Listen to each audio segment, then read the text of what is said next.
Hello guys, कैसे हैं आप सब। मैं रोहित सिंह अपने YouTube channel Rohit chemistry classes में आप सभी का स्वागत करता हूं।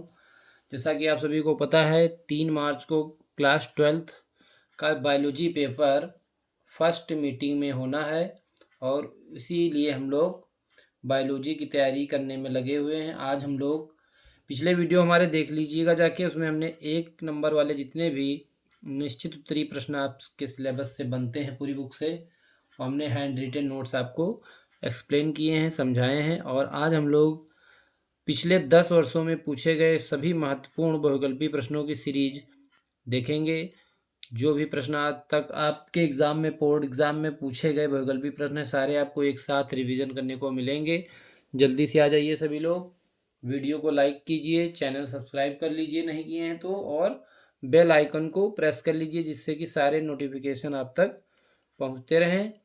देखिएगा, यहाँ पर हमने क्वेश्चन लिखे हैं, 4 ऑप्शन लिखे हैं और आप लोग थोड़ा सा दिमाग जरूर लगाएंगे कि पहले कौन सा सही होगा ऑप्शन, फिर उसके बाद हम आपको बताएंगे कि कौन सा ऑप्शन सही होगा। ठीक है, आ जाइए जल्दी से सभी लोग। पहला प्रश्न देखिएगा, दोहरा निषेचन होता है। पहला प्रश्न है, दोहरा निषेचन होता है किसमें? पहला ऑप्शन है शैवाल में, कवक में, आवृत बीजी पौधों में, अनावृत बीजी पौधों में। तो देखिएगा, आपके सिलेबस में अनावृत बीजी पौधे का अध्ययन है ही नहीं। आपने जो पढ़ रखा है पुष्पी पादपों में लैंगिक जनन, उसमें आपने आवृत बीजी पौधों में निषेचन पढ़ा है। तो जो दोहरा निषेचन होता है ये कहाँ होता है? आवृत बीजी पौधों में होता है। यानी कि ऑप्शन कौन सा सही हो जाएगा? तीसरा ऑप्शन सही हो जाएगा। ऑप्शन कौन सा सही हो जाएगा? तीसरा ऑप्शन सही हो जाएगा। आवृत बीजी पौधों में ही दोहरा निषेचन पाया जाता है। अगला प्रश्न है, कौन सा आभासी फल नहीं है? जल्दी से आप लोग ऑप्शन देखेंगे और अपना दिमाग जरूर लगाएंगे कि कौन सा ऑप्शन सही होगा। ठीक है, ऑप्शन को देखते ही आपको चारों ऑप्शन पर नज़र दौड़ानी है कि कौन सा 4 में से ऑप्शन सही होने वाला है। जल्दी से आप लोग दिमाग लगाएंगे अपना। कौन सा फल आभासी फल नहीं है? पहला ऑप्शन है सेब, दूसरा ऑप्शन है स्ट्रॉबेरी, तीसरा ऑप्शन है अखरोट, चौथा ऑप्शन है आम। तो इसमें पूछा है कौन सा आभासी फल नहीं है।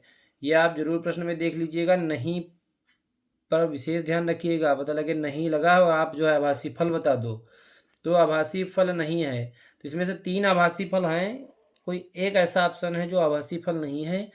सेब आपका आभासी फल होता है, स्ट्रॉबेरी आपका आभासी फल होता है, अखरोट आपका आभासी फल होता है, और क्या कहते हैं, काजू आपका आभासी फल होता है, नाशपाती आभासी फल होता है। तो इस तरह से आप देखेंगे इसमें जो आम है, चौथा ऑप्शन आम जो है वो कैसा फल है? वो सत्य फल है, आभासी फल नहीं है। तो इसमें सही हो जाएगा ऑप्शन चौथा वाला, आम जो है इसका सही आंसर होगा। आम जो है आभासी फल नहीं है। तीसरा प्रश्न है, आवृत बीजी पौधे का भ्रूणपोष होता है। तो जो भी आवृत बीजी पौधे होते हैं उनका भ्रूणपोष कैसा होता है? द्विगुणित, बहुगुणित, त्रिगुणित या फिर अगुणित। चारों ऑप्शन आप देखेंगे तो इसमें से जल्दी से बताइए कौन सा ऑप्शन सही होगा। आवृत बीजी पौधे का भ्रूणपोष कैसा होता है? जल्दी से बताइए। इसका सही आंसर होगा त्रिगुणित। जो आवृत बीजी पौधे का भ्रूणपोष होता है उसका भ्रूणपोष जो होता है वो कैसा होता है? त्रिगुणित होता है। आपसे इसमें ऑप्शन ऐसे भी वो बना सकते हैं, 2n लिख दें, बहुगुणित को लिख दें n, और इसको लिख दें त्रिगुणित को 3n, और अगुणित को लिख दें n, और बहुगुणित को जो है लिख दें, नंबर आगे कुछ भी लगा दें, उसके xn कर दें।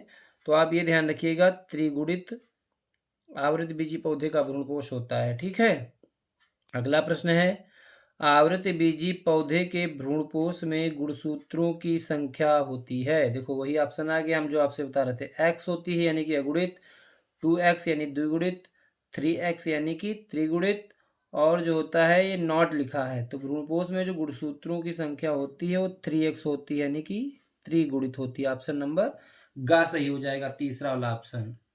ठीक है, अगला प्रश्न देखिएगा, बहुविकल्पीय प्रश्न 5वां है, द्विनिषेचन का तात्पर्य है, यानी कि द्विनिषेचन का तात्पर्य पूछा, और इसी से आपका जो है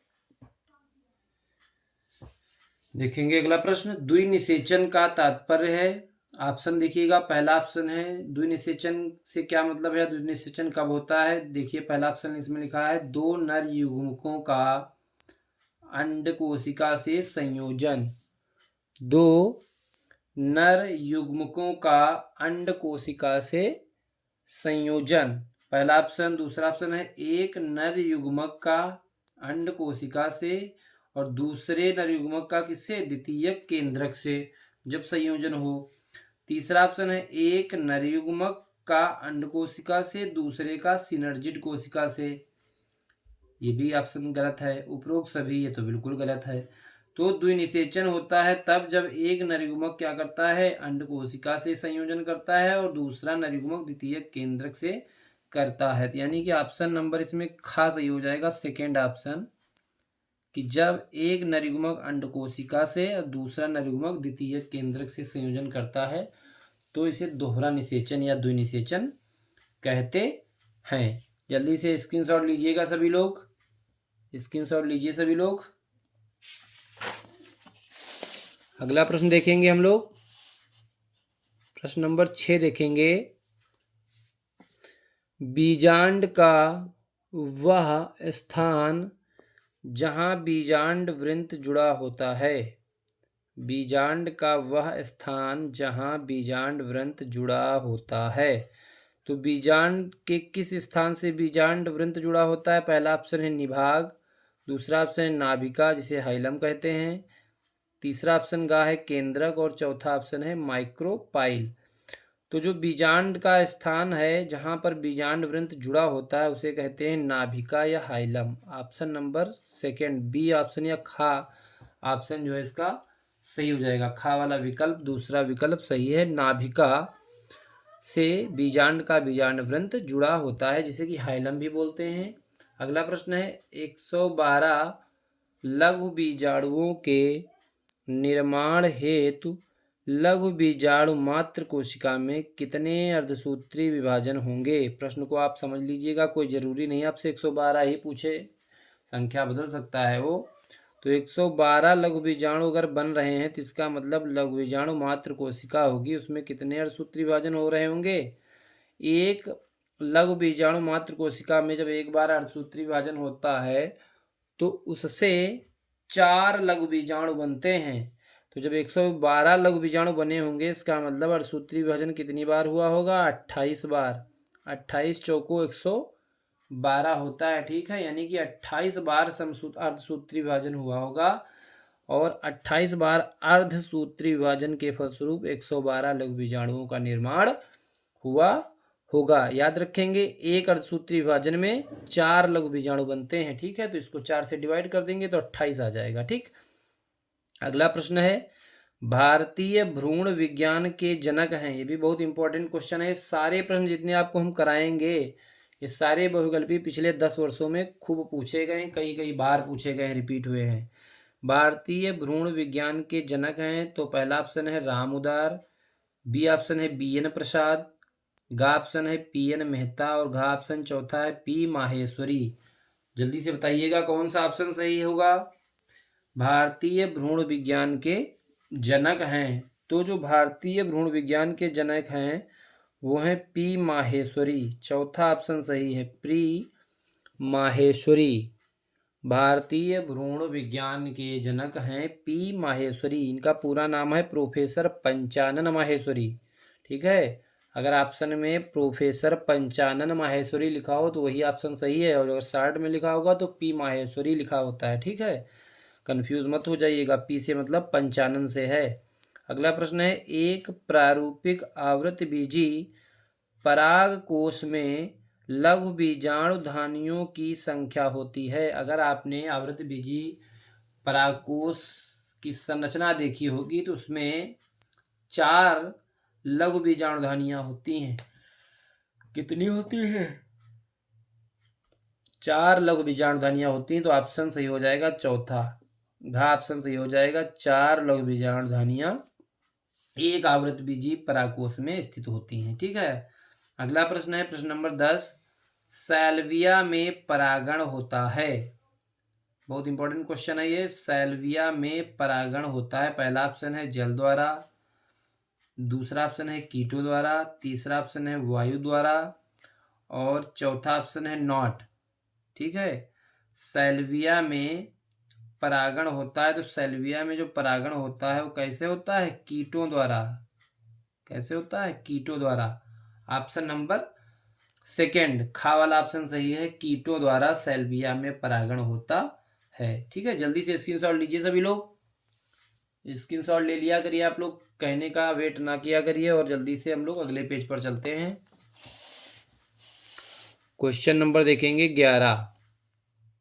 ठीक है, इसमें देखेंगे एक प्रारूपिक आवृतबीजी भ्रूणकोश परिपक्व होने पर होता है। यानी कि जब किसी भी एक प्रारूपिक आवृतबीजी भ्रूणकोश परिपक्व हो जाता है तब उसमें कितने केंद्रक, कितने कोशिका होती हैं? तो पहला ऑप्शन है 7 न्यूक्लिकृत 8 कोशिकीय, दूसरा ऑप्शन है 7 न्यूक्लिकृत 7 कोशिकीय, गा ऑप्शन है 8 न्यूक्लिकृत 7 कोशिकीय और चौथा ऑप्शन है 8 न्यूक्लिकृत 8 कोशिकीय। ठीक है, तो जो आपका ये होता है एक प्रारूपी आवृतबीजी का भ्रूणकोश परिपक्व होने पर इसमें केंद्रक जो होते हैं वो होते हैं 8 और कोशिकाएं कितनी होती हैं? 7। तो 8 न्यूक्लिकृत और 7 कोशिकीय भ्रूणकोश परिपक्व भ्रूणकोश होता है। ऑप्शन नंबर कौन सा सही हो जाएगा? गा, तीसरा ऑप्शन सही हो जाएगा। 8 न्यूक्लिकृत 7 कोशिकीय आवृतबीजी भ्रूणकोश परिपक्व होने पर होता है। अगला प्रश्न है 12 नंबर प्रश्न, अंड समुच्चय के निर्माण में सहायक होता है। अंड समुच्चय, एग एपरेटस, अंड समुच्चय के निर्माण में सहायक होता है। जल्दी से बताइएगा सभी लोग आंसर। पहला ऑप्शन है मंड, नहीं, पहला ऑप्शन है अंड जिसे एग कहते हैं। पहला ऑप्शन क्या है? अंड जिसे एग कहते हैं, EGG एग। दूसरा ऑप्शन है अंड तथा सहायक कोशिकाएं, तीसरा ऑप्शन है अंड तथा प्रतिमुख कोशिकाएं और चौथा लास्ट ऑप्शन है सहायक कोशिकाएं तथा प्रतिमुख कोशिकाएं। तो जो अंड समुच्चय का निर्माण होता है वो अंड तथा सहायक कोशिकाएं मिलकर करती हैं। ऑप्शन सही हो जाएगा इसका सेकेंड, खा वाला ऑप्शन सही हो जाएगा। अंड समुच्चय का निर्माण अंड तथा सहायक कोशिकाएं मिलकर करती हैं। अगला प्रश्न है आवृतबीजी पौधे में पुंकेसर है। आवृतबीजी पौधे में पुंकेसर है। पहला ऑप्शन है मादा जननांग, नर जननांग या का तथा खा दोनों और घा ऑप्शन है नॉट, यानी कि नन ऑफ दीज, इनमें से कोई नहीं। नॉट का मतलब क्या है? इनमें से कोई नहीं। तो देखिएगा जो आवृतबीजी पौधों में जो पुंकेसर होता है ये कैसे क्या होता है? नर जननांग होता है। ऑप्शन खा सही हो जाएगा, दूसरा ऑप्शन राइट हो जाएगा, नर जननांग। अगला प्रश्न देखेंगे सभी लोग, 200 लघु बीजाणुओं के निर्माण के लिए लघु बीजाणु मात्र कोशिका में कितने अर्धसूत्री विभाजन होंगे? अभी हमने आपको 112 वाला क्वेश्चन कराया था। तो 200 लघु बीजाणु बनेंगे और जब एक बार अर्धसूत्री विभाजन होता है तो 4 लघु बीजाणु बनते हैं। तो 200 लघु बीजाणु बने होंगे, इसका मतलब कितने अर्धसूत्री विभाजन हुए होंगे? 400, 50, 200, 100। ऑप्शन सही हो जाएगा सेकेंड, 50 अर्धसूत्री विभाजन जब होंगे लघु बीजाणु मात्र कोशिका में तो 200 लघु बीजाणु बनेंगे। ठीक है, तो इसलिए ऑप्शन सेकेंड सही हो जाएगा, 50। प्रश्न नंबर 15 है निभाग पाया जाता है। निभाग पाया जाता है, इसमें एक घा ऑप्शन छूट गया है, वो बना लीजिएगा आप लोग। घा ऑप्शन है इसमें से नॉट, घा ऑप्शन क्या है? नॉट, इनमें से कोई नहीं, नन ऑफ दीज। निभाग पाया जाता है परागकण में, बीजांड में, भ्रूणपोष में या नन ऑफ दीज नॉट। चौथा ऑप्शन है नन ऑफ दीज, इनमें से कोई नहीं। तो जो निभाग होता है वो कहाँ पाया जाता है? जल्दी से बताइए सभी लोग। ऑप्शन देख के आप लोग दिमाग जरूर लगाया करिए कि कौन सा हमारा ऑप्शन सही होगा, जिससे आपको ये भी पता होता रहेगा कि हमारे कितने बहुविकल्पीय सही हो रहे हैं। आप बोर्ड एग्जाम में कितने बहुविकल्पीय सही कर पाएंगे। ठीक है, अपने आप को चेक भी करना है कि हम कितना सही और कितना गलत कर रहे हैं। ठीक है, तो इसमें निभाग पाया जाता है बीजांड में। ऑप्शन खा सही हो जाएगा सेकेंड, निभाग कहाँ पाया जाता है? बीजांड में पाया जाता है। जल्दी से स्क्रीनशॉट लीजिए सभी लोग, स्क्रीनशॉट लीजिए सभी लोग। फिर हम लोग अगले पेज, अगला प्रश्न देखेंगे हम लोग, निम्नलिखित में से किसमें परागण कीट द्वारा होता है। निम्नलिखित में से किसमें परागण कीट द्वारा होता है। तो कीट द्वारा परागण अभी हमने साल्विया का एग्जाम्पल पढ़ा था पीछे क्वेश्चन, और एक बार फिर से आपका प्रश्न आ गया है कि कीट द्वारा परागण किसमें होता है। तो आपके ऑप्शन है, पहला ऑप्शन है गुड़हल में, दूसरा ऑप्शन है अंजीर में, तीसरा ऑप्शन है गेहूं में, और चौथा ऑप्शन है हाइड्रिला में। तो आप लोग अपना दिमाग जरूर लगाएं, जल्दी से आंसर बताएं कौन सा सही होगा। कीट परागण किसमें पाया जाएगा इसमें, तो इसका ऑप्शन हो जाएगा सेकेंड सही हो जाएगा। अंजीर में परागण जो होता है वो कीटों द्वारा होता है। ठीक है, अगला प्रश्न देखेंगे, यदि किसी पौधे की पत्ती की कोशिकाओं में गुणसूत्रों की संख्या 24 है तो उसके भ्रूणपोष में गुणसूत्रों की संख्या होती है, कितनी होती है। ऑप्शन है पहला 12, सेकेंड ऑप्शन है 24, थर्ड ऑप्शन है 36 और फोर्थ ऑप्शन है चौथा 48। तो आप कैसे बताएंगे कि भ्रूणपोष में गुणसूत्रों की संख्या कितनी होगी। भाई आपको ये तो पता ही है कि भ्रूणपोष कैसा होता है आवृतबीजी पौधे का, त्रिगुणित। और ये जो पौधे की पत्ती होती है कैसी होती है, पत्ती होती है द्विगुणित, यानी कि 2n। पत्ती कैसी होती है 2n। इसका मतलब ये पत्ती जब 2n बराबर, यहाँ से देखेंगे 2n बराबर पत्तियों में गुणसूत्रों की संख्या 24 दे रखी है, तो 2n बराबर हो जाएगा 24। तो n बराबर यहाँ से कितना आ जाएगा 12, 2 से डिवाइड हो जाएगा 24। तो जब n 12 आ जाएगा और भ्रूणपोष होता कैसा है त्रिगुणित यानी 3n, तो 3 इंटू n की जगह पर 12 रख देंगे तो कितना हो जाएगा 36 ही तो आएगा। तो भ्रूणपोष में गुणसूत्रों की संख्या 36, कौन सा ऑप्शन सही होगा, तीसरा ऑप्शन गा ऑप्शन सही होगा, 36 होगा। ठीक है, कौन सा ऑप्शन सही होगा 36 गुणसूत्रों की संख्या होगी किसमें, भ्रूणपोष में। अगला प्रश्न है, पुष्पीय पादप का कौन सा भाग अगुणित होता है। पुष्पीय पादप का कौन सा भाग अगुणित होता है। पहला ऑप्शन है जड़, दूसरा ऑप्शन है पत्ती, तीसरा ऑप्शन है युग्मनज और चौथा ऑप्शन है नर युग्मक। देखिएगा जड़ भी द्विगुणित होती है 2n होता है, पत्ती भी द्विगुणित होती है, युग्मनज भी द्विगुणित होता है। तो नर युग्मक बचा ऑप्शन चौथा, और नर युग्मक कैसा होता है अगुणित संरचना होती है। नर युग्मक कैसा होता है अगुणित। अगला प्रश्न है, घास परिवार में बीज पत्र को क्या कहते हैं। घास परिवार में बीज पत्र को क्या कहते हैं। तो पहला ऑप्शन है प्रशलक, दूसरा ऑप्शन है प्रांकुरचोल, तीसरा ऑप्शन है परिभ्रूणपोष, चौथा ऑप्शन है प्रसुप्ति। जल्दी से बताइएगा, देखते हैं कौन आंसर सही देता है इसका, कौन आंसर सही देता है इसमें। आंसर सही कौन सा होगा, पहला ऑप्शन सही है प्रशल्क। कहीं कहीं प्रशल्क लिखा रहता है, कहीं कहीं प्रशलक लिखा रहता है। ठीक है, तो याद रखेंगे घास परिवार में जो बीजपत्र होता है वो प्रशलक होता है या प्रशल्क। अगला क्वेश्चन, वेलिसनेरिया के पौधे में परागण किस माध्यम से होता है। बहुत ही इंपॉर्टेंट क्वेश्चन है ये, आपको 2 क्वेश्चन याद रखेंगे, भी एक जगह और आएगा।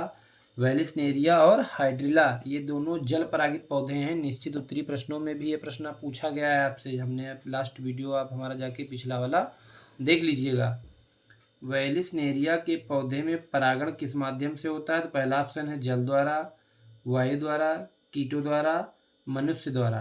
तो जो वेलिसनेरिया का पौधा होता है उसमें जो परागण होता है वो होता है जल द्वारा। किसके द्वारा होता है, जल द्वारा होता है, यानी कि पहला ऑप्शन करेक्ट हो जाएगा, सही हो जाएगा। जल्दी से स्क्रीनशॉट लीजिए सभी लोग, फिर हम लोग अगले पेज पर चलते हैं। स्क्रीनशॉट लीजिए सभी लोग जल्दी से। अगला प्रश्न देखेंगे हम लोग,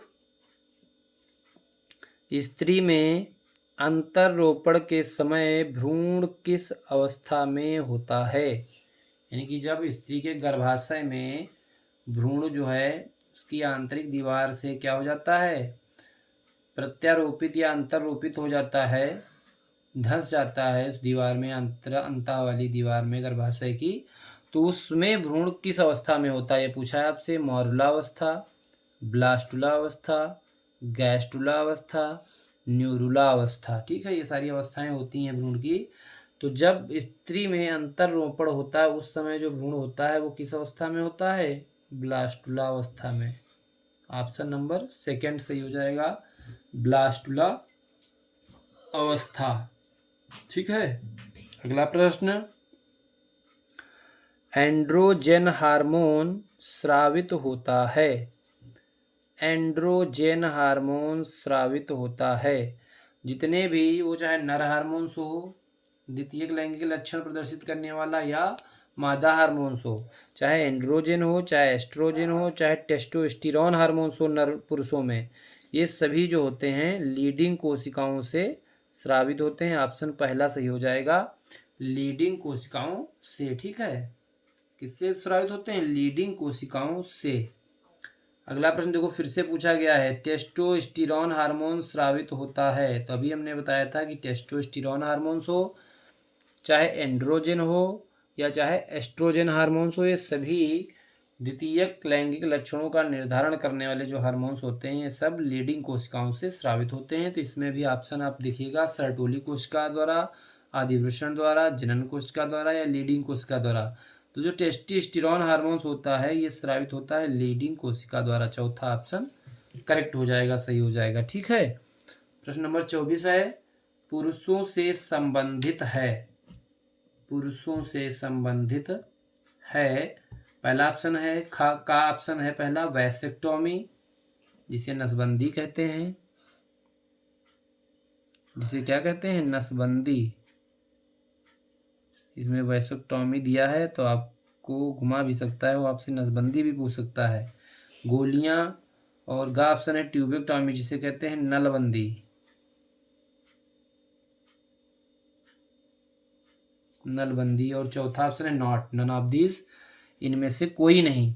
तो पुरुषों से संबंधित कौन सा है इसमें? वैसेक्टोमी। पुरुषों में नसबंदी होती है तो इसका पहला ऑप्शन सही हो जाएगा, का वाला ऑप्शन, वैसेक्टोमी या नसबंदी।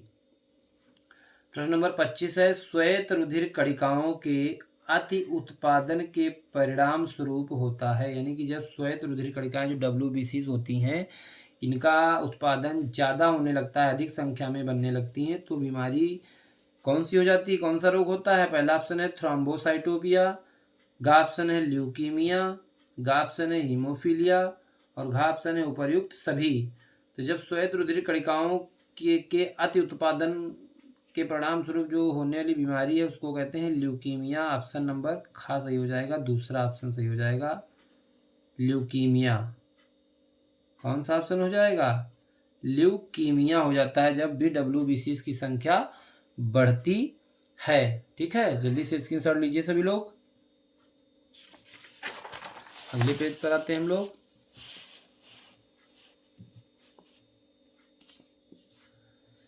प्रश्न नंबर 26 है, मेंडल के एक संकर क्रॉस में मटर के लंबे पौधे और बौने पौधों का फिनोटाइप अनुपात होता है। तो जो मेंडल का एक संकर संकरण नियम है उसमें मटर के लंबे और बौने पौधे का जो फिनोटाइप अनुपात है, यानी कि दर्श प्रारूप, फिनोटाइप को क्या कहते हैं? दर्श प्रारूप। तो जो फिनोटाइप अनुपात होता है मेंडल के एक संकरण में वो होता है, पहला ऑप्शन सही हो जाएगा 3:1।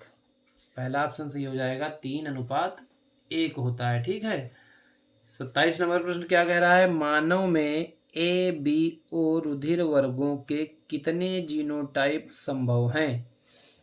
ठीक है, तो देखिएगा जीनोटाइप से मतलब ये है अगर A रुधिर वर्ग है किसी का, अगर किसी का रुधिर वर्ग A है तो उसके जीनोटाइप कौन कौन से हो सकते हैं? एक तो IA हो सकता है और दूसरा I0 हो सकता है। अगर रुधिर वर्ग B है किसी का, ठीक है, तो क्या हो सकता है? IB हो सकता है, I0 हो सकता है। अगर रुधिर वर्ग किसी का O है तो IO और IO हो सकता है। तो इस तरह से आप देखेंगे कि 2, 2, 4 और 2, 6 जीनोटाइप संभव होते हैं। ऑप्शन नंबर कौन सा सही हो जाएगा? गा। इसमें 6 दिख रहा है आपको। तो AB और रुधिर वर्गों के कितने जीनोटाइप संभव हैं? तो वो हैं 6। एक्स, अगला क्वेश्चन है एक्स संलग्न जीन्स पाई जाती हैं, कहाँ पाई जाती हैं? वाई गुणसूत्र के विषमजात भाग में, एक्स गुणसूत्र के विषमजात भाग में, एक्स तथा वाई गुणसूत्रों के समजात भाग में, या फिर है संयुक्त गुणसूत्रों में। तो जो एक्स संलग्न जीन होते हैं वो पाए जाते हैं एक्स गुणसूत्र के विषमजात भाग में, यानी कि ऑप्शन सेकेंड सही हो जाएगा। ऑप्शन नंबर सेकेंड राइट हो जाएगा। एक्स संलग्न जीन्स जो होते हैं वो एक्स गुणसूत्र के विषमजात भाग में पाए जाते हैं। ठीक है, प्रश्न नंबर 29 है, मनुष्य में लिंग निर्धारण होता है, मनुष्य में लिंग निर्धारण होता है। ऑप्शन है पहला माँ के गुणसूत्र से, अंडाणु की माप से, तीसरा ऑप्शन है शुक्राणु की माप से, चौथा ऑप्शन है पिता के लिंग गुणसूत्र से।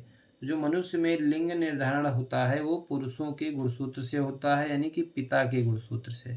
ऑप्शन चौथा सही हो जाएगा, पिता के लिंग गुणसूत्र से। ठीक है, अगला प्रश्न है, वंशागति की इकाई है, वंशागति की, प्रश्न नंबर 30 है, वंशागति की इकाई है। पहला ऑप्शन है जीन प्रारूप, खा ऑप्शन है गुणसूत्र, गा ऑप्शन है जीन, और घा ऑप्शन है गाल्जी काय। जल्दी से बताइएगा इन चारों ऑप्शन में से कौन सा ऑप्शन सही होगा, कौन सा विकल्प सही होगा।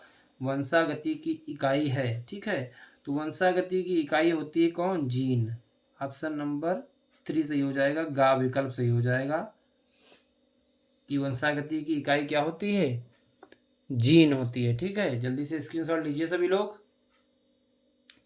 स्क्रीनशॉट ले लीजिए सभी लोग। अगले पेज पर आते हैं हम लोग।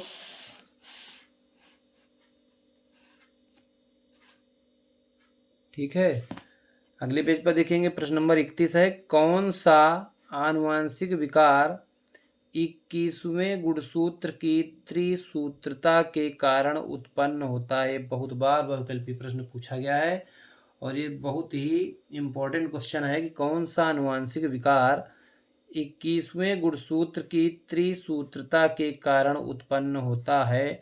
तो पहला ऑप्शन है क्लाइनफेल्टर सिंड्रोम, आप लोग अपना दिमाग जरूर लगाया करिए साथ में।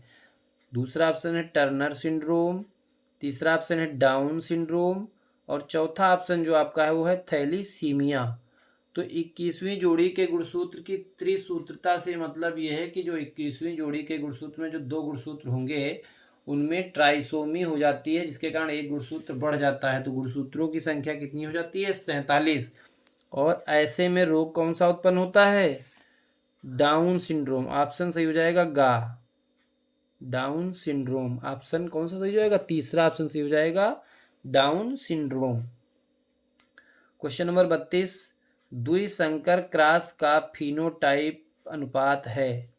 तो जो द्विसंकर क्रॉस है मेंडल का, जिसे डाई हाइब्रिड क्रॉस बोलते हैं, उसमें जो फिनोटाइप अनुपात है वो होता है, कौन सा ऑप्शन सही हो जाएगा? 9:3:3:1। किसमें दिख रहा है आपको? गा ऑप्शन। तीसरा ऑप्शन सही हो जाएगा, गा ऑप्शन, 9:3:3:1। ठीक है, तीसरा ऑप्शन सही हो जाएगा। अगला क्वेश्चन देखेंगे, क्रोमोसोमीय, जिसको कहते हैं गुणसूत्री विकार, क्रोमोसोमीय विकार का उदाहरण है। आपके सामने 4 ऑप्शन लिखे हैं, इसमें आपको पहचानना है कि कौन सा विकार गुणसूत्रों की वजह से होता है, गुणसूत्रों की संख्या में परिवर्तन से होता है। तो पहला ऑप्शन है टर्नर सिंड्रोम होता है, हीमोफीलिया गुणसूत्रों की संख्या में परिवर्तन से नहीं होता है, बढ़ानता भी नहीं होती है, और फीनिल कीटोन्यूरिया भी नहीं होती है। तो गुणसूत्री विकार इसमें से कौन सा है? Turner syndrome. और टर्नर सिंड्रोम में गुणसूत्रों की संख्या कितनी होती है? बताइए जल्दी से। टर्नर सिंड्रोम में गुणसूत्रों की संख्या कितनी होती है? 45 होती है, याद रखेंगे। ठीक है, अगला प्रश्न, दात्र कोशिका आरक्तता ग्लूटामिक अम्ल के किस अमीनो अम्ल के प्रतिस्थापन से होता है? प्रश्न एक बार फिर से पढ़ लेंगे, दात्र कोशिका आरक्तता ग्लूटामिक अम्ल के किस अमीनो अम्ल के प्रतिस्थापन से होता है? ऑप्शन पहला है लाइसिन, दूसरा ऑप्शन है वैलिन, तीसरा ऑप्शन है मिथियोनिन, और चौथा ऑप्शन है सेरीन। तो इसमें से जल्दी से बताइए कौन सा ऑप्शन सही होगा? ऑप्शन सही होगा इसमें सेकेंड, वैलिन। ऑप्शन खा सही हो जाएगा, वैलिन। ठीक है, अगला प्रश्न देखेंगे 35 नंबर प्रश्न। प्रोटीन संश्लेषण के प्रारंभन हेतु प्रारंभिक प्रकूट है। प्रोटीन संश्लेषण के प्रारंभन हेतु प्रारंभिक प्रकूट है। ऑप्शन इसमें पहला है AUG, दूसरा ऑप्शन है UAG, तीसरा ऑप्शन है UGA और चौथा ऑप्शन है UAA। तो जो प्रोटीन संश्लेषण का जो प्रारंभिक प्रकूट है वो है कौन सा? AUG। पहला ऑप्शन सही हो जाएगा AUG। पहला ऑप्शन सही हो जाएगा AUG। जो होता है वो प्रारंभिक प्रकूट होता है प्रोटीन संश्लेषण में। ठीक है, अगले पेज पर आते हैं। प्रश्न नंबर 36 है, विषाणु का आनुवांशिक पदार्थ है। विषाणु का आनुवांशिक पदार्थ जेनेटिक मटेरियल कौन सा है? पहला ऑप्शन है DNA अथवा RNA, दूसरा ऑप्शन है केवल DNA, गा ऑप्शन है केवल RNA और घा ऑप्शन है DNA एवं RNA दोनों। तो देखिए विषाणु का आनुवांशिक पदार्थ या तो DNA होगा या फिर RNA होगा, दोनों नहीं हो सकते हैं। तो एवं वाला तो गलत हो जाएगा और केवल भी नहीं होगा। तो विषाणु का जो आनुवांशिक पदार्थ है, ये क्वेश्चन का जो उत्तर है अनसॉल्व्ड पेपर में गलत दे रखा है। इसका करेक्ट आंसर हो जाएगा DNA अथवा RNA। या तो DNA होगा आनुवांशिक पदार्थ या फिर RNA होगा। ठीक है, ज़्यादातर केसेस में विषाणुओं का आनुवांशिक पदार्थ RNA ही होता है, लेकिन DNA भी हो सकता है। ठीक है, अगला प्रश्न है 37 नंबर क्वेश्चन। DNA के रासायनिक चाकू हैं। केमिकल सीजर किसको कहते हैं? DNA के रासायनिक चाकू हैं। और चाकू आपको पता है काटने के काम आता है, जिसमें कौन सा एंजाइम DNA को विशिष्ट स्थानों पर काटने के काम आता है? एंडोन्यूक्लियस। कौन सा ऑप्शन सही हो जाएगा? पहला ऑप्शन एंडोन्यूक्लियस सही हो जाएगा। ठीक है, ना तो इसमें पॉलीमरेज सही है, ना ही लाइगेज और ना ही ट्रांसक्रिप्टेज। DNA के जो रासायनिक चाकू होते हैं वो क्या होते हैं? एंडोन्यूक्लियस एंजाइम होते हैं। ठीक, प्रश्न नंबर 38 है, गुणसूत्रों का निर्माण होता है। गुणसूत्रों का निर्माण होता है किस किस से होता है? पहला ऑप्शन है यूक्रोमेटिन से, खा ऑप्शन है हेट्रोक्रोमेटिन से, गा ऑप्शन है का तथा खा दोनों से, यानी कि यूक्रोमेटिन से भी हेट्रोक्रोमेटिन से भी, और घा ऑप्शन है इनमें से कोई नहीं। तो देखिए जो गुणसूत्रों का निर्माण होता है वो यूक्रोमेटिन से भी होता है और हेट्रोक्रोमेटिन से होता है, दोनों से होता है। इसमें ऑप्शन दोनों वाला कौन सा सही है? गा ऑप्शन में दे रखा है का तथा खा दोनों, इसलिए का तथा खा दोनों वाला ऑप्शन सही हो जाएगा गा ऑप्शन, क्योंकि गुणसूत्रों का निर्माण यूक्रोमेटिन और हेट्रोक्रोमेटिन दोनों से होता है। ठीक है, अगला प्रश्न देखेंगे। प्रत्येक प्रतिरक्षी अणु में कितने पेप्टाइड बंध होते हैं? प्रत्येक प्रतिरक्षी अणु में कितने पेप्टाइड बंध होते हैं? तो इसमें से जो पेप्टाइड बंध होते हैं वो होते हैं कितने? 4। सेकेंड ऑप्शन सही हो जाएगा। प्रत्येक प्रतिरक्षी अणु में पेप्टाइड बंधों की संख्या कितनी होती है? वो होती है 4। प्रश्न नंबर 40 क्या कहता है? देखिए, मैसेंजर RNA mRNA की सहायता से प्रोटीन संश्लेषण की प्रक्रिया कहलाती है। तो देखिए जब मैसेंजर RNA से प्रोटीन बनने की जो प्रक्रिया होती है उसको कहते हैं, ऑप्शन देखिएगा, पहला ऑप्शन है अनुवादीकरण, खा ऑप्शन है अनुलेखन जिसे आप ट्रांसक्रिप्शन कहते हैं, गा ऑप्शन है प्रतीप अनुलेखन और चौथा ऑप्शन है प्रतिलिपिकरण। तो मैसेंजर RNA से प्रोटीन संश्लेषण की जो प्रक्रिया है वो अनुवादन ट्रांसलेशन कहलाती है, जिसपे पहला ऑप्शन सही हो जाएगा अनुवादीकरण। पहला ऑप्शन सही हो जाएगा अनुवादीकरण। जल्दी से स्क्रीनशॉट लीजिए सभी लोग। अगले पेज पर आते हैं। अगला पेज देखिएगा सभी लोग। 41 नंबर प्रश्न है, निम्नलिखित में से कौन अनुकूली विकिरण का उदाहरण नहीं है? निम्नलिखित में से कौन अनुकूली विकिरण का उदाहरण नहीं है? तो देखिए पहला ऑप्शन है इसमें डार्विन फिंच, खा ऑप्शन है ऑस्ट्रेलियाई मार्सुपियल, गा ऑप्शन है जलीय स्तनी और चौथा ऑप्शन है ऑस्ट्रेलियाई अपरा स्तनी। तो इसका जो सही आंसर हो जाएगा जिसमें अनुकूली विकिरण का उदाहरण नहीं है वो है ऑस्ट्रेलियाई अपरा स्तनी। ऑप्शन नंबर घा सही हो जाएगा, चौथा ऑप्शन इसका राइट हो जाएगा, ऑस्ट्रेलियाई अपरा स्तनी। ठीक है। अगला प्रश्न देखिएगा, एलन के अनुसार ठंडी जलवायु में रहने वाले स्तनधारियों में सामान्यता होते हैं। ठीक है। एलन के अनुसार ठंडी जलवायु में रहने वाले स्तनधारियों में सामान्यतः होते हैं। तो इसमें पहला ऑप्शन है छोटे अंग और शरीर के उपांग, खा ऑप्शन है बड़े अंग और शरीर के उपांग, छोटे शरीर का आकार, और लास्ट ऑप्शन है इसका चौथा, सभी अंग एवं उपांग समान आकार के। तो जो एलन के अनुसार ठंडी जलवायु में जो रहने वाले स्तनधारी होते हैं उनके क्या होते हैं, अंग छोटे और शरीर के उपांग, पहला ऑप्शन सही हो जाएगा, छोटे अंग और शरीर के उपांग, पहला ऑप्शन इसका सही हो जाएगा। ठीक है। अगला प्रश्न देखिएगा, डेंगू बुखार जिसे हड्डी तोड़ बुखार भी कहते हैं, डेंगू बुखार का वाहक है, कौन फैलाने का काम करता है, लाने ले जाने का काम करता है, क्यूलेक्स, एडीज, एनाफिलीज या नन ऑफ दीज नॉट, कोई नहीं, इनमें से कोई नहीं। तो डेंगू बुखार का वाहक जो होता है वो एडीज मच्छर होती है, एडीज, ऑप्शन खा सही हो जाएगा, ऑप्शन नंबर सेकेंड सही हो जाएगा। एडीज जो होती है वो डेंगू मच्छर की वाहक होती, डेंगू बुखार की वाहक होती है, सॉरी। ठीक है। अगला प्रश्न है, पेनिसिलिन की खोज किसने की थी। पेनिसिलिन एक आपकी प्रतिजैविक है जो सर्वप्रथम बनाई गई थी।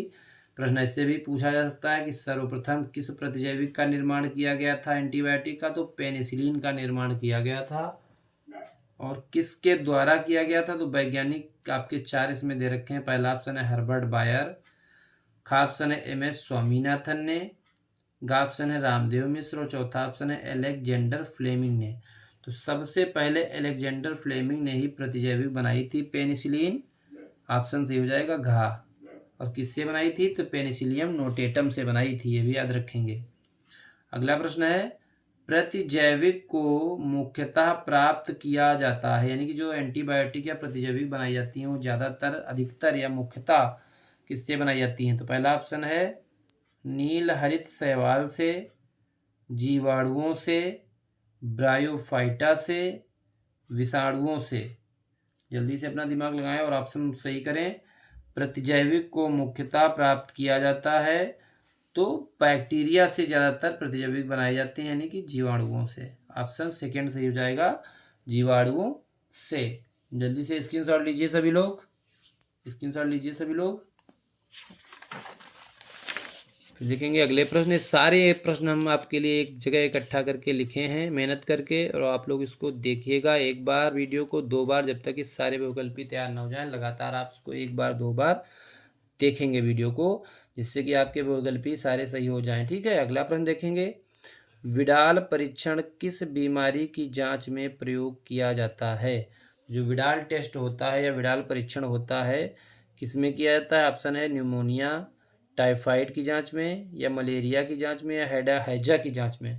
तो देखिए जो विडाल टेस्ट होता है ये टाइफाइड की जांच में किया जाता है, ऑप्शन सेकेंड सही हो जाएगा, टाइफाइड।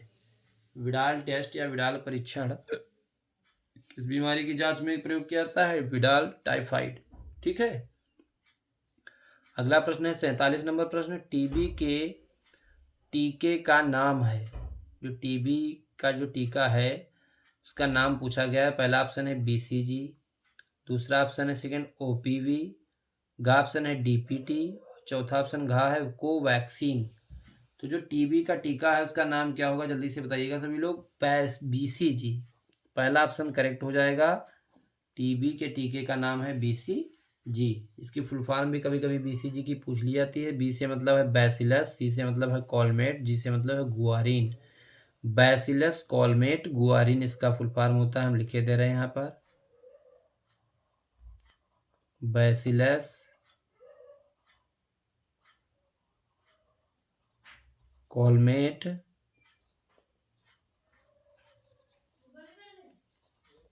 गुआरिन। ठीक है। बीसीजी का फुल फॉर्म बैसिलस कॉलमेट गुआरिन। अगला प्रश्न है, टाइफाइड के जनक का नाम है। तो टाइफाइड की खोज किसने की थी, एस्कैरिस, या अमीबा, या पैरामीशियम, या साल्मोनेला टाइफी। तो जो टाइफाइड का जनक है या टाइफाइड जिसके द्वारा उत्पन्न होता है वो है कौन सा आपका ऑप्शन सही हो जाएगा, साल्मोनेला टाइफी। चौथा ऑप्शन सही हो जाएगा। इसका जो जीवाणु होता है उसका नाम होता है साल्मोनेला टाइफी। ऑप्शन नंबर 4 सही हो जाएगा, चौथा ऑप्शन। प्रश्न नंबर 49 है, दलहनी पौधों की जड़ों में पाया जाता है। तो आपको पता होगा दलहनी पौधे जो होते हैं उनमें जो जीवाणु पाया जाता है वो क्या करता है, वायुमंडल की नाइट्रोजन का स्थिरीकरण करता है नाइट्रोजन यौगिकों के रूप में। ऑप्शन है राइजोबियम लेग्यूमिनोसेरम, खा ऑप्शन है एनाबीना, गा ऑप्शन है बैसिलस, और इनमें से कोई नहीं। तो जो दलहनी पौधों की जड़ें होती हैं उनमें जो जीवाणु पाया जाता है उसका नाम है राइजोबियम लेग्यूमिनोसेरम। ऑप्शन नंबर पहला सही हो जाएगा, का ऑप्शन सही हो जाएगा, राइजोबियम लेग्यूमिनोसेरम, याद रखेंगे। अगला प्रश्न है 50 नंबर प्रश्न, बैक्टीरिया द्वारा किण्वित फूले आटे का उभरा हुआ रूप कौन सी गैस बनने के कारण होता है। तो बहुत ही इंपॉर्टेंट क्वेश्चन है। ऑक्सीजन गैस पहला ऑप्शन है, दूसरा है कार्बन डाइऑक्साइड गैस CO2, तीसरा ऑप्शन है SO2 सल्फर डाइऑक्साइड गैस, और चौथा ऑप्शन है नाइट्रोजन डाइऑक्साइड NO2। तो जो बैक्टीरिया द्वारा किण्वित फूले आटे का उभरा हुआ रूप होता है वो किस गैस के कारण होता है, CO2 गैस के कारण होता है। ऑप्शन सेकेंड सही हो जाएगा, CO2। ऑप्शन सेकेंड सही हो जाएगा, CO2। ठीक है, जल्दी से स्क्रीनशॉट लीजिए सभी लोग। मजा आ रहा है क्लास में, बहुत ही मस्त बहुविकल्पी प्रश्न ऑब्जेक्टिव हैं। आप जितना ही पढ़ेंगे उतना ही मन आपका होगा कि और प्रश्न करें और करें और करें, क्योंकि इतने अच्छे प्रश्न हैं। सारे 10 वर्षों में जो इम्पोर्टेंट पूछे गए बहुविकल्पी प्रश्न है, ऑब्जेक्टिव क्वेश्चन, सारे आपको हम एक साथ करा रहे हैं। जल्दी से सभी लोग वीडियो को लाइक कर दीजिए, जल्दी से लाइक करिए वीडियो को सभी लोग। अगला पेज देखते हैं हम लोग। जीनी अभियांत्रिकी की नींव किस एंजाइम की खोज से पड़ी। जीनी अभियांत्रिकी की नींव किस एंजाइम की खोज से पड़ी। तो पहला ऑप्शन है प्रतिबंधन एंडोन्यूक्लिएज एंजाइम, दूसरा ऑप्शन है DNA लाइगेज, तीसरा ऑप्शन है DNA गायरेज, और घा ऑप्शन है DNA पॉलीमरेज। तो जीनी अभियांत्रिकी की जो नींव पड़ी वो किस एंजाइम की खोज से पड़ी है, वो प्रतिबंधन एंडोन्यूक्लिएज एंजाइम की वजह से, क्योंकि यह क्या करता है, DNA को विशिष्ट स्थानों से काटने का कार्य करता है, प्रतिबंधन एंडोन्यूक्लिएज एंजाइम। अगला क्वेश्चन 52 नंबर क्वेश्चन है, कौन सा एंजाइम DNA खंडों को जोड़ने का काम करता है। ठीक है, काटने की बात नहीं हो रही यहाँ पर, DNA खंडों को जोड़ने की बात हो रही है। पहला ऑप्शन है लाइगेज, खा ऑप्शन है एंडोन्यूक्लियस, गा ऑप्शन तीसरा है एक्सोन्यूक्लियस, और चौथा ऑप्शन है पॉलीमरेज। तो देखिए DNA खंडों को जो जोड़ने का काम है वो करता है लाइगेज एंजाइम, इसलिए पहला ऑप्शन राइट हो जाएगा, पहला ऑप्शन सही हो जाएगा। लाइगेज एंजाइम जो होता है वो DNA खंडों को जोड़ने का काम करता है। अगला प्रश्न है 53 नंबर प्रश्न, आनुवांशिकता रूपांतरित पौधा है, यानी कि जो जेनेटिकली मॉडिफाइड प्लांट है, आनुवांशिक रूप से रूपांतरित पौधा है कौन सा। पहला ऑप्शन है बीटी कपास, खा ऑप्शन है बीटी मक्का, गा ऑप्शन है गोल्डन राइस, और चौथा ऑप्शन है सभी। तो ये जो तीनों आपके पौधे ऊपर लिखे हैं सभी क्या हैं, जेनेटिकली मॉडिफाइड हैं, आनुवांशिक तरह से रूपांतरित हैं। तो ऑप्शन सही हो जाएगा सभी। क्या ऑप्शन सही हो जाएगा, सभी आनुवांशिक रूपांतरित पौधे हैं। प्रश्न नंबर 54, बीटी जीव विष किस जीवाणु द्वारा उत्पादित होता है। बीटी जीव विष किस जीवाणु द्वारा उत्पादित होता है। पहला ऑप्शन है Bacillus vulgaris, Bacillus thuringiensis, Bacillus subtilis, और बैसिलस मेगाथीरियम। तो इसमें से कौन सा जीवाणु है जो बीटी जीव विष का उत्पादन करता है या जिसके द्वारा उत्पादन होता है। तो ऑप्शन सही हो जाएगा इसका खा option Bacillus thuringiensis. Option number second सही हो जाएगा, बैसिलस थ्यूरिंजिएंसिस नामक जीवाणु से बीटी विष का निर्माण किया जाता है। प्रश्न नंबर 55 है, जेनेटिक इंजीनियरिंग का उपयोग होता है, यानी कि जो अनुवांशिक जो आपकी ये अनुवांशिक अभियांत्रिकी है या जो जेनेटिक इंजीनियरिंग है इसका उपयोग कहाँ कहाँ होता है। तो कृषि क्षेत्र में, चिकित्सा क्षेत्र में, वैक्सीन निर्माण में, इनमें से सभी। तो देखिए इन सभी क्षेत्रों में जेनेटिक इंजीनियरिंग का उपयोग होता है, इसलिए ऑप्शन सही हो जाएगा इनमें से सभी। घ ऑप्शन चौथा ऑप्शन सही हो जाएगा। जेनेटिक इंजीनियरिंग का जो उपयोग है वो प्रत्येक क्षेत्र में इसमें किया जाता है, इनमें से सभी। ठीक है, जल्दी से स्क्रीनशॉट लीजिए सभी लोग, स्क्रीनशॉट ले लीजिए सभी लोग। अगला प्रश्न देखेंगे हम लोग।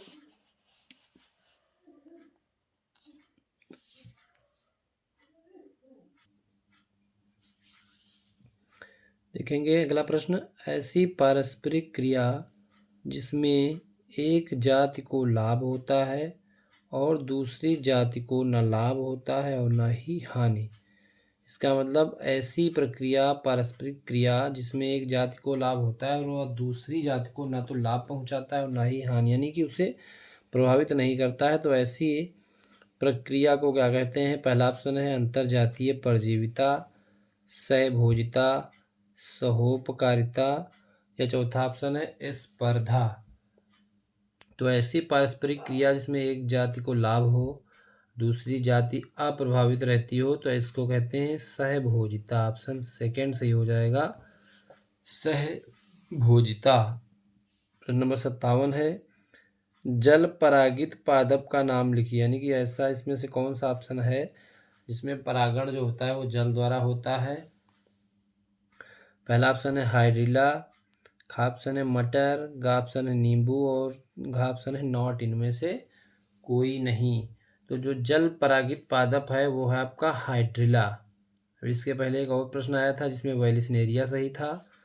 तो वेलिस्नेरिया और हाइड्रिला दोनों ही जल परागित पादप हैं, पौधे हैं। तो इसमें पहला ऑप्शन सही हो जाएगा हाइड्रिला। प्रश्न नंबर 58 है, पारिस्थितिक तंत्र में निरंतर आवश्यकता होती है। पारिस्थितिक तंत्र में निरंतर आवश्यकता होती है किसकी? जल की, वायु की, ऊर्जा की, या फिर नन ऑफ दिस, इसमें से कोई नहीं। तो पारिस्थितिक तंत्र में जो निरंतर आवश्यकता होती है वो किसकी होती है? ऊर्जा की। ऑप्शन थर्ड सही हो जाएगा, तीसरा, ऊर्जा की आवश्यकता निरंतर रूप से होती है। प्रश्न नंबर 59 है, तालाब के पानी में जैव निम्नीकरण से जुड़े सूक्ष्म जीव किस गैस का उपयोग करते हैं? पहला ऑप्शन है नाइट्रोजन, खा ऑप्शन है ऑक्सीजन, गा ऑप्शन है कार्बन डाइऑक्साइड गैस जिसे CO2 बोलते हैं, और घा ऑप्शन है हाइड्रोजन। तो तालाब के पानी में जो जैव निम्नीकरण से जुड़े सूक्ष्म जीव हैं वो ऑक्सीजन गैस का उपयोग करते हैं, इसलिए ऑप्शन सेकेंड सही हो जाएगा, ऑक्सीजन। ठीक है। प्रश्न नंबर 60 है, खाद्य श्रृंखला में मनुष्य है, यानी कि जो खाद्य श्रृंखला होती है उसमें मनुष्य क्या है? उत्पादक है, अपघटन करता है, उपभोक्ता है, या फिर नॉट, इनमें से कोई नहीं। तो खाद्य श्रृंखला में जो मनुष्य है वो होता है उपभोक्ता। क्या होता है? उपभोक्ता, यानी कि तीसरा ऑप्शन सही हो जाएगा, उपभोक्ता। गा ऑप्शन सही हो जाएगा, उपभोक्ता होता है मनुष्य। जल्दी से स्क्रीनशॉट लीजिए सभी लोग, स्क्रीनशॉट लीजिए सभी लोग। अगले पेज पर आते हैं हम लोग। देखेंगे प्रश्न नंबर 61 कहता है, घड़ियाल पुनर्वास केंद्र कुकरैल स्थित है। घड़ियाल पुनर्वास केंद्र कुकरैल स्थित है कहाँ पर? ऑप्शन है पहला प्रयागराज में, लखनऊ में, वाराणसी में, चौथा ऑप्शन है लखीमपुर खीरी में। तो जो घड़ियाल पुनर्वास केंद्र कुकरैल है वो कहाँ स्थित है? लखनऊ में। ये क्वेश्चन आपके अनसॉल्व में गलत दे रखा है, अनसॉल्व में आपका इसका आंसर बता रहा है प्रयागराज में, जो कि गलत है। सही आंसर इसका क्या होगा? घड़ियाल पुनर्वास केंद्र जो कुकरैल है वो कहाँ स्थित है? लखनऊ के पास स्थित है। ठीक है, ऑप्शन सही हो जाएगा सेकेंड, लखनऊ में। प्रश्न नंबर 62 है, चिपको आंदोलन शुरू किया गया था। कहाँ से शुरू हुआ चिपको आंदोलन? असम में, महाराष्ट्र में, उत्तराखंड, जिसे उत्तराखंड का एक जिला है गढ़वाल, वहाँ से। चौथा ऑप्शन है बेंगलोर। तो जो चिपको आंदोलन शुरू किया गया था वो किया गया था उत्तराखंड से, और उत्तराखंड के गढ़वाल जिले से, यानी कि ऑप्शन गा सही हो जाएगा इसका, ऑप्शन गा सही हो जाएगा, उत्तराखंड। क्वेश्चन नंबर 63 है, कि दुधवा राष्ट्रीय उद्यान स्थित है। दुधवा राष्ट्रीय उद्यान स्थित है कहाँ? इसमें 4 ऑप्शन दे रखा है। पहला ऑप्शन उत्तर प्रदेश में, अरुणाचल प्रदेश में, राजस्थान में या फिर हिमाचल प्रदेश में। तो जो दुधवा राष्ट्रीय उद्यान है ये एकमात्र राष्ट्रीय उद्यान है जो कि कहाँ स्थित है? उत्तर प्रदेश का एकमात्र राष्ट्रीय उद्यान दुधवा नेशनल पार्क है जो कि उत्तर प्रदेश में स्थित है। लखीमपुर जनपद में ये दुधवा राष्ट्रीय उद्यान स्थित है और जो कि उत्तर प्रदेश का जिला है। तो इसमें ऑप्शन सही हो जाएगा उत्तर प्रदेश में। क्वेश्चन नंबर 64 कह रहा है राष्ट्रीय वन्य जीवन अधिनियम पारित हुआ था। राष्ट्रीय वन्य जीव अधिनियम भी बोलते हैं इसी को, वह वन्य जीवन भी लिखा हो सकता है या वन्य जीव भी लिखा रख सकता है। तो ये अधिनियम कब पारित हुआ था? पहला ऑप्शन 1972 में, दूसरा ऑप्शन 1974 में, तीसरा ऑप्शन 1976 में और चौथा ऑप्शन 1978 में। जल्दी से वीडियो को लाइक करिए सभी लोग। इसका ऑप्शन सही हो जाएगा 1972 में। पहला ऑप्शन इसका करेक्ट हो जाएगा। 1972 में राष्ट्रीय वन्य जीव अधिनियम पारित हुआ था। ठीक है। प्रश्न 65 क्या कह रहा है? भारत का प्रथम राष्ट्रीय उद्यान है। भारत का प्रथम राष्ट्रीय उद्यान पूछ रहा है। पहला ऑप्शन है दुधवा राष्ट्रीय उद्यान, काजीरंगा राष्ट्रीय उद्यान, कार्बेट राष्ट्रीय उद्यान, कान्हा राष्ट्रीय उद्यान। तो जो भारत का सबसे पहला राष्ट्रीय उद्यान है जिसे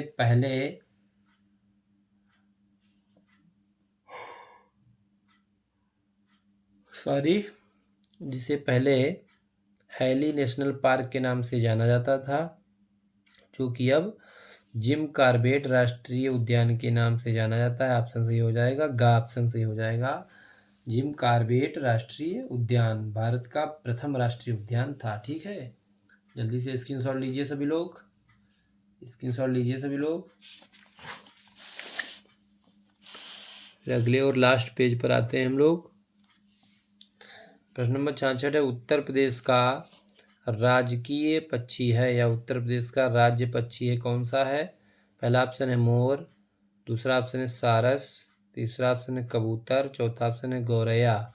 तो जो उत्तर प्रदेश का राजकीय पक्षी है या राज्य पक्षी है वो कौन सा है? सारस है। ऑप्शन सेकेंड सही हो जाएगा सारस। उत्तर प्रदेश का राज्य पक्षी सारस है। ठीक है। अगला प्रश्न है 67, घाना राष्ट्रीय उद्यान किस प्रदेश में स्थित है? जो घाना राष्ट्रीय उद्यान है वो किस प्रदेश में स्थित है? पहला ऑप्शन है सिक्किम, खा ऑप्शन है दूसरा असम, तीसरा ऑप्शन है राजस्थान और चौथा ऑप्शन है उत्तराखंड। तो जो घाना राष्ट्रीय उद्यान है जल्दी से बताएंगे ये किस राज्य में स्थित है? तो इसका ऑप्शन हो जाएगा सही गा ऑप्शन, राजस्थान में स्थित है घाना राष्ट्रीय उद्यान। ठीक है। अगला प्रश्न देखेंगे 68 प्रश्न, भारत में वन्य जीव अभ्यारण्यों की कुल संख्या है कितनी है? देखिए पहला ऑप्शन इसमें दे रखा है 480, 520, 490 और 528। आपके आंसर में या क्वेश्चन बैंक में जो ऑप्शन सही दे रखे हैं वो है 480, लेकिन ये क्या है? ऑप्शन गलत है। वर्तमान में भारत में वन्य जीव अभ्यारण्यों की जो कुल संख्या है वो कितनी है? 528 है। कितनी है? 528 है। आप लोग ये ऑप्शन को टिक करेंगे, ना कि 480 जो आपके क्वेश्चन बैंक या अनसॉल्व में दे रखा है। वर्तमान में वन्य जीव अभ्यारण्यों की संख्या कितनी है? 528 है। 528 वर्तमान में वन्य जीव अभ्यारण्यों की कुल संख्या कितनी है? 528। चौथा ऑप्शन सही हो जाएगा। प्रश्न नंबर 69 है भारत में कुल कितने राष्ट्रीय उद्यान हैं? ये भी प्रश्न इंपॉर्टेंट है आपके लिए। पहला ऑप्शन 106, 120, 98, 216। तो भारत में वर्तमान में जो राष्ट्रीय उद्यानों की संख्या है वो है 106, यानी कि पहला ऑप्शन सही हो जाएगा। 106 राष्ट्रीय उद्यान भारत में प्रेजेंट टाइम में उपस्थित हैं या पाए जाते हैं। और वन्यजीव अभ्यारण्य कितने हैं? 528। याद रखेंगे दोनों क्वेश्चन। लास्ट प्रश्न है 70 नंबर क्वेश्चन, 70 नंबर क्वेश्चन, निम्नलिखित में से कौन सा भारतीय जैव विविधता तप्त स्थल नहीं है? भारतीय जैव विविधता तप्त स्थल नहीं है कौन सा? चारों ऑप्शन आप ध्यान से देखेंगे। और भारतीय जैव विविधता तप्त स्थल भारत में कितने टोटल हैं? 4। और अगर विश्व में पूछा जाए जैव विविधता तप्त स्थल कितने हैं तो हैं 36। देखिए पहला ऑप्शन है इंडो बर्मा, भारत का ही जैव विविधता स्थल है। पूर्वी हिमालय ये भी भारत का है। पश्चिमी घाट श्रीलंका ये भी है। चौथा ऑप्शन है मेडागास्कर एवं हिंद महासागर द्वीप, यह भारत का जैव विविधता तत्व स्थल नहीं है। तो जो चौथा ऑप्शन है यही नहीं है, यही सही हो जाएगा। बाकी तीनों भारत के हैं, यही जैव विविधता तत्व स्थल भारत का नहीं है, मेडागास्कर एवं हिंद महासागर द्वीप। ठीक है, तो हम जल्दी से आप लोगों को 70 क्वेश्चन जो इम्पोर्टेंट पिछले 10 वर्षों से पूछे गए थे, हमने आपको फास्ट रिवीजन कराया है। और आप सभी के लिए रात में हम इतनी मेहनत कर रहे हैं, वीडियो बना रहे हैं, तो आप लोगों को वीडियो को लाइक करना चाहिए, दोस्तों में शेयर करना चाहिए और इसे देखना चाहिए, जिससे कि आप सारे क्वेश्चन अगर देख लेते हैं वीडियो को तो आपके प्रश्न, वैकल्पिक प्रश्न जो भी आएंगे बोर्ड एग्ज़ाम में 2025 बोर्ड एग्ज़ाम में, वो आपके गलत नहीं होंगे। ये पूरा का पूरा हमारा वादा है आपसे। ठीक है, तो जल्दी से वीडियो को लाइक कर दीजिए। Thank you for watching this video.